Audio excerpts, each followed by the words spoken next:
Talagang hindi kayo namimili ng oras o lugar para mag-away. Akala ko ba okay na kayo? Ano naman ang pinag-awayan ninyo?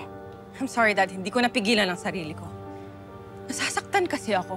Lagi ako sinisisi ni Betsy sa pagkamatay ni Tatay Marcel.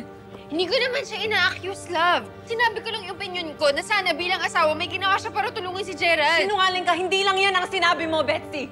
Tama na, Gina!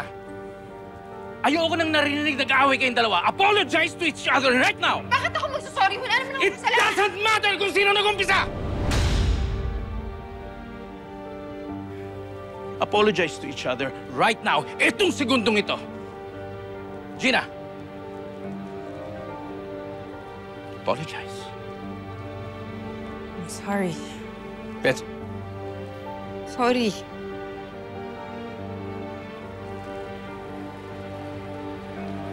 Ayoko na sanang makarinig ng away sa inyong dalawa. Huwag na sana kayo magbabanggaan ulit. Ito na yung huling beses ko kayo marinig mag-away.